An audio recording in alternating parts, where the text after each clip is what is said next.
has been a little bit of a mixed bag this year in terms of running success. I've made some progress in some areas and I've struggled to make progress in others. That's the way it goes. I've banked those experiences and we're now moving on to the next set of goals. Now, my preference is the off-road trail stuff, and my further preference there is to do the really long distance stuff. However, I have found that when targeting things like ultramarathons, it can be quite emotionally stressful in the sense that you can target sort of a couple of races a year as goal races because you need to put in a good block of training and have time to recover so that you can really go after any of those races that you're targeting. This obviously means that if one or both of those races just don't go very well for whatever reason, it can be really, really disheartening, and you can end up just feeling like you haven't really got anything out of the year. And while I know that's not the case, I know that even if the race doesn't go well, the training block is just another training block that you can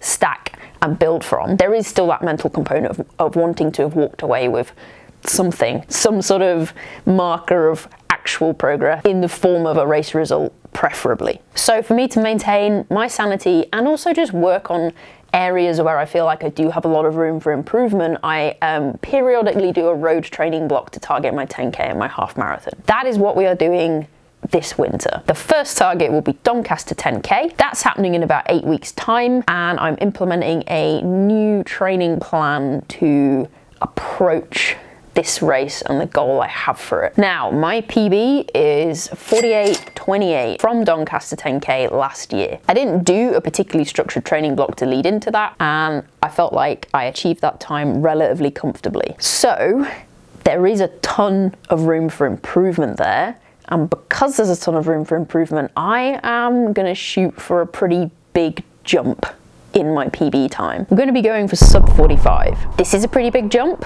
and I'm going to be pretty realistic with myself and accept that there is a reasonable possibility I will not get it on the first attempt. But that's part of the excitement of it. The unknowns and shooting for something that is a pretty lofty goal for me, I think is going to really, really motivate me to make sure I'm clicking off these training weeks in the right way.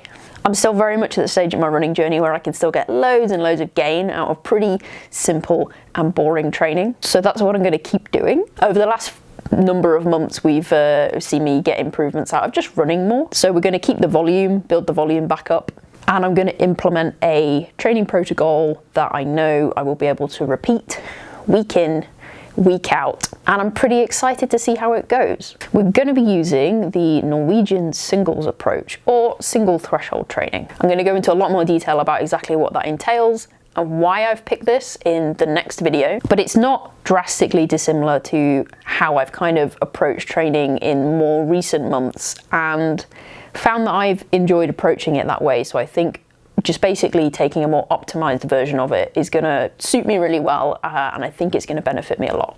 In terms of strength training, that's not going to change much. I've laid out my training plan for the next few weeks, and yeah, basically still doing my plyometric stuff, lifting heavy things, doing some single leg work, and keeping up with my core work. So nothing new there.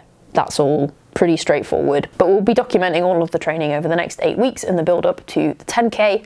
And then once we've got that one out of the way, we'll talk about the next goal. So that's the focus for the next 8 weeks. Most of the videos on the channel will be basically talking about the 10K training and how that's going, how different elements of it are going. There will be a couple of other things in there, but it's mostly going to be focused on, 10K training. And I'm excited. I am really looking forward to it. I know I said I much prefer trails in general, but yeah, I think it is really good to shake things up from time to time, develop different elements of your training. In my case, I can just get a lot out of working on my kind of speed endurance stuff, and I'm excited. I'm excited for the accumulation of this first part of the training block, and I'm excited to see what that sets me up for going forwards as well. Looking forward to it, looking forward to sharing it with you, and I will catch you in the next one.